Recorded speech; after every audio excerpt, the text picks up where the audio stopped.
Hay títulos que intentaron hacer cosas que hoy nos parecen normales. Mundos vivos, físicas avanzadas, historias adultas, mecánicas raras, decisiones con peso o formas nuevas de jugar. Pero en su momento eran tan extraños, tan difíciles de vender, que el público simplemente no los entendió. Por eso, hoy vamos a ver 10 juegos que se adelantaron a su época y precisamente por eso fracasaron. Y el primer ejemplo perfecto de eso es Eternal Darkness Saints Requiem, un juego que en plena época de GameCube se atrevió a jugar con la cabeza del jugador. No fracasó por ser malo, ni porque estuviera roto, ni porque no tuviera ideas. Fracasó precisamente porque tenía ideas que en el 2002 mucha gente no estaba preparada para valorar. Estoy hablando de un juego de terror que salió en GameCube, una consola que muchísima gente asociaba con Mario, Zelda, colores vivos y juegos más familiares, y de repente te plantaban delante de una historia oscura, rara, casi Lovecraftiana, con saltos temporales, personajes diferentes, rituales antiguos, dioses imposibles de entender, y una sensación constante de que algo estaba mal. No era el típico survival horror de entra en una mansión, dispara, resuelve puzzles y sobrevive. Eternal Darkness quería meterte en tu cabeza, y ahí estaba su gran genialidad, el sistema de cordura. Cuando tu personaje iba perdiendo la cabeza, el juego empezaba a hacer cosas absurdas. La pantalla se inclinaba, el volumen parecía bajar solo, aparecían errores falsos, la partida fingía borrarse, la cámara se volvía rara y tú como jugador te quedabas mirando la tele pensando ¿se me ha roto la consola? Eso ahora sería viral. Hoy lo veríamos en TikTok, en YouTube, en clips de mira lo que hace este juego. Pero en aquella época mucha gente ni entendió la broma, ni sabía cómo vender algo así. El problema es que Eternal Darkness era más de culto que de masas, no tenía el nombre de Resident Evil, no tenía una campaña brutal detrás, y encima pedía al jugador paciencia. No era terror fácil, no era susto barato cada 2 pasos, era atmósfera, paranoia, narrativa fragmentada y detalles rarísimos que solo apreciabas si entrabas en su juego. Algo parecido le pasó a Jurassic Park Tree Spacer, aunque en este caso el problema fue todavía más bestia.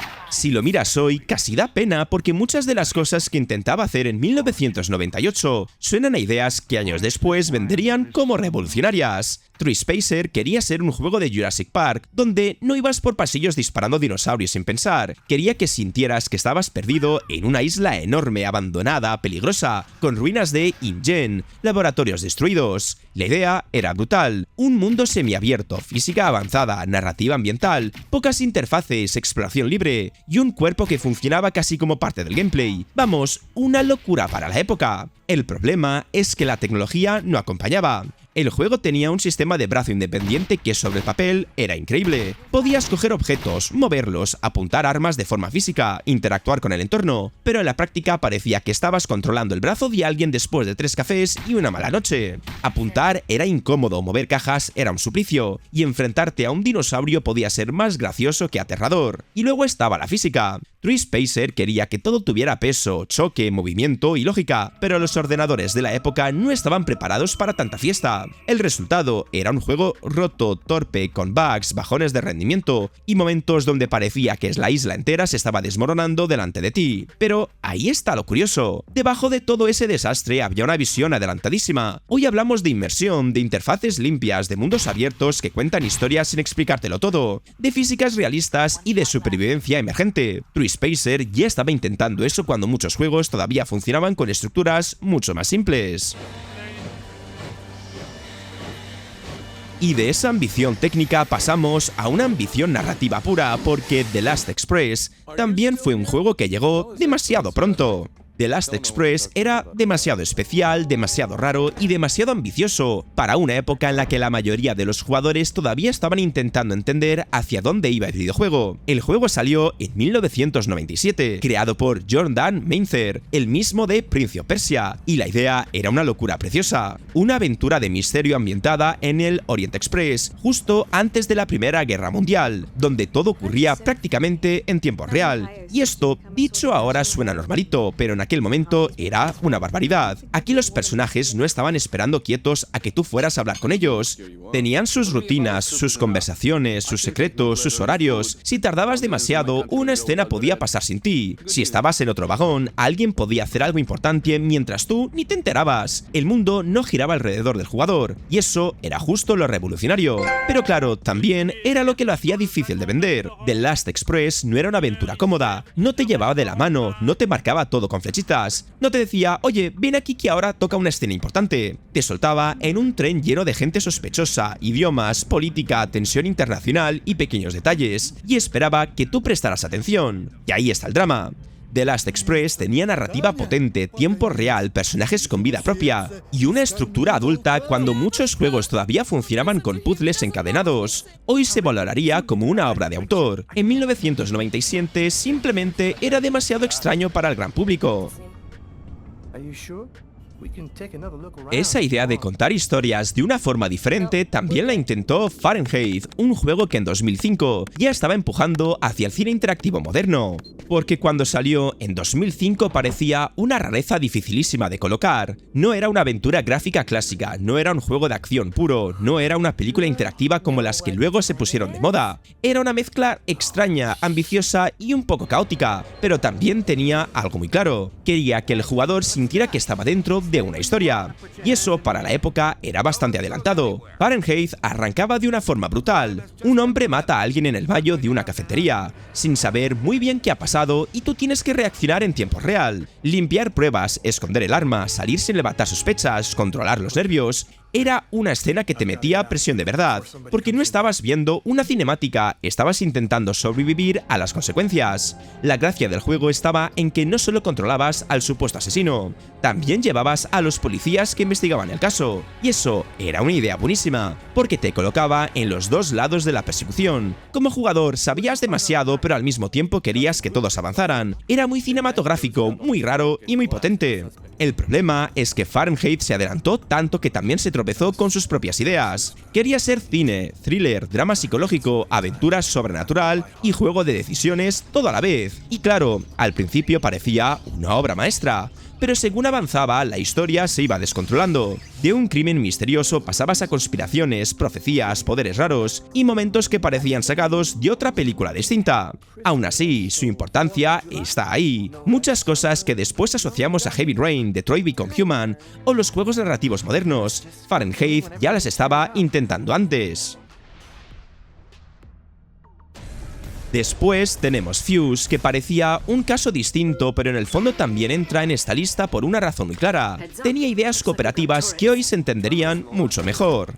Lo más triste de Fuse es que al principio no se llamaba así, se presentó como Overstrike y tenía una personalidad muchísimo más marcada. Colorido, humor, estética de espías exagerada, personajes con carisma y ese toque gamberro que Insomniac sabía hacer también. Parecía una especie de aventura cooperativa con alma de cómic, algo distinto dentro de un mercado lleno de shooters serios, marrones y musculados. Pero claro, alguien decidió que aquello tenía que parecerse más a lo que vendía en la época, y ahí empezó el problema. El juego se oscureció, cambió de tono, perdió parte de su gracia y acabó convertido en un shooter de cobertura bastante más genérico de lo que prometía. Lo que podía haber sido una rareza con personalidad terminó pareciendo otro juego más intentando entrar en la fiesta de Gears of War, Mass Effect y los shooters cooperativos de la generación. Y es que lo irónico es que algunas ideas estaban bastante adelantadas.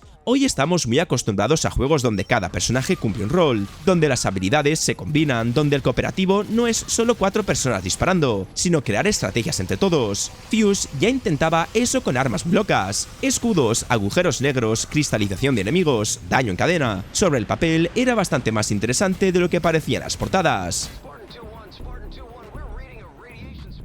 Con Singularity pasa algo parecido, aunque sí tiene una identidad mucho más clara. Y es que si lo jugaste en su momento seguramente pensaste, oye, esto está bastante mejor de lo que parecía. Y ese fue justo el problema. Parecía otro shooter más de la época, otro juego de pasillos, soldados, laboratorios raros y bichos deformes. Pero por debajo tenía ideas muy potentes, de esas que hoy mucha gente miraría con otros ojos. El juego salió en el 2010, en una época donde los shooters estaban dominados por Call of Duty, Halo Halo y Gears of War, y toda esa fiebre por la acción militar, el multijugador competitivo y las campañas cada vez más espectaculares. Y claro, Singularity llegó con una propuesta bastante rara: una isla soviética abandonada, experimentos con un elemento llamado E99, viajes temporales, realidades alteradas y un guante capaz de manipular el tiempo. No era simplemente disparar, era jugar con el entorno. La gracia estaba en el TMD, ese dispositivo que te permitía envejecer objetos, rejuvenecerlos, mover cosas, convertir enemigos en criaturas deformes o restaurar estructuras para avanzar. Era una mecánica con muchísimo potencial. No solo servía para resolver puzzles, también daba identidad a los combates.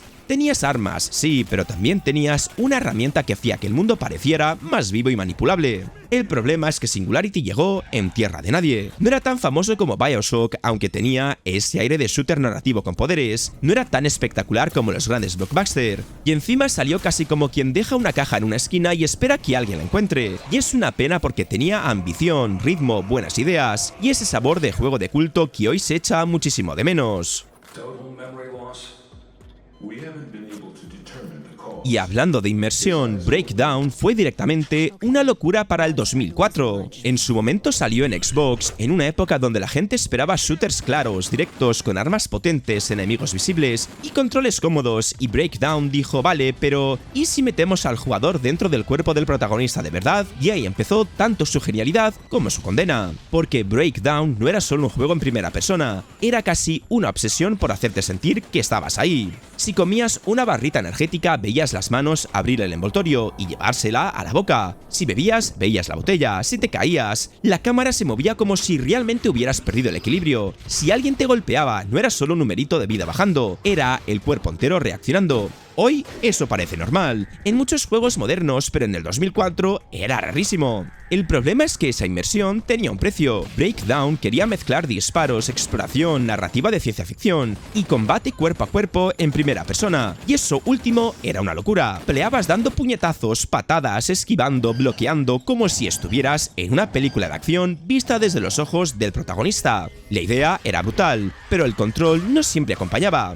A veces acertar un golpe era satisfactorio, y otras parecía que estabas pegándote con el aire mientras el enemigo te dejaba fino. También tenía un ritmo extraño. No era el típico shooter donde entras, limpias una sala y sigues. Breakdown se tomaba su tiempo, tenía escenas largas, momentos raros, una historia de experimentos, poderes y amenazas sobrenaturales que no entraba fácil. Era ambicioso, pero no especialmente comercial. Luego pasamos a Omicron de Nomad Soul, que directamente no quería ser un juego, quería ser una experiencia enorme. Porque en 1999 este juego ya estaba intentando hacer cosas que muchos títulos modernos siguen vendiendo como si fuera el futuro. Una ciudad abierta, cambio de cuerpos, mezcla de géneros, narrativa ambiciosa, conciertos virtuales, exploración, peleas, disparos y hasta música de David Bowie. Vamos, que no quería ser un juego, quería ser 5 juegos a la vez. Y ahí estaba tanto su magia como su problema. Omicron te metía en una ciudad futurista enorme, rara, decadente, con ese aire de ciencia ficción noventera que parecía salido de una película que encontrabas de madrugada en la tele. No eras simplemente un personaje haciendo misiones, la idea era que tu alma podía salir de un cuerpo a otro, y si morías podías continuar en otra persona. Eso sobre el papel era una pasada, era como decirle al jugador: tú no eres el héroe, eres una presencia que va poseyendo vidas dentro de este mundo. El problema es que el juego tenía demasiadas ambiciones para el hardware, los controles y el diseño de la época. La aventura tenía momentos interesantes, sí, pero de repente te metía peleas cuerpo a cuerpo bastante torpes, tiroteos raros, secciones de exploración algo confusas, y una ciudad que impresionaba más por concepto que por comodidad. Y claro, en 1999 el público no estaba preparado para algo tan extraño. La gente venía de aventuras más claras, shooters más directos o juegos de acción más fáciles de entender. Omicron, en cambio, te soltaba en una mezcla rarísima de cyberpunk, espiritualidad, conspiraciones, demonios, investigación y cambios de identidad. No era fácil de vender en una caja ni de explicar en 2 frases. Y años después, L.A. Noire intentaría hacer algo igual de valiente pero desde otro lado, convertir las caras en una mecánica jugable. Cuando salió en 2011 mucha gente esperaba algo parecido a GTA, pero con gabardinas, coches antiguos y crímenes por resolver. Y claro, ese fue el primer choque. L.A. Noire tenía mundo abierto, sí, pero no quería que fueras por Los Ángeles montando el caos. Quería que observaras, que escucharas, que buscaras pistas, que leyeras gestos, que dudases de la gente y que fueras montando el caso poco a poco. Era mucho más pausado, más de investigación, más de mirar una habitación durante 5 minutos pensando, aquí hay algo que no me cuadra. Y ahí estaba gran parte de su adelanto, las caras. El juego usaba una tecnología de captura facial bestial para la época. Los personajes no solo hablaban, actuaban con la cara, movían los ojos, testeaban la boca, miraban raro, tragaban saliva, dudaban. La idea era que tú, como detective, pudieras detectar si alguien mentía solo observando su expresión, y eso en el 2011 sonaba a futuro puro. El problema es que la tecnología era increíble, pero el diseño no siempre la acompañaba.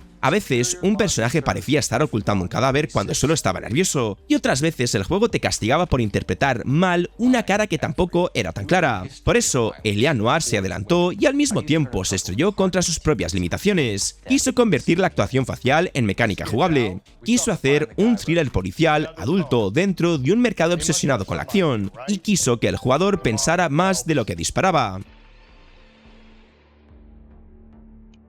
Y para cerrar el vídeo, lo terminamos con Outcast, otro de esos juegos que hoy parecen mucho más importantes de lo que fueron en su momento. Este es uno de esos juegos que hoy te hacen pensar, espera, ¿cómo demonios intentaron hacer esto en aquella época? Porque no era simplemente una aventura de ciencia ficción más, era un mundo abierto, con exploración libre, facciones, habitantes con rutinas, misiones conectadas, reputación, viajes entre regiones, y una sensación de estar en un planeta vivo cuando muchos juegos todavía iban bastante encorsetados. La idea era brutal.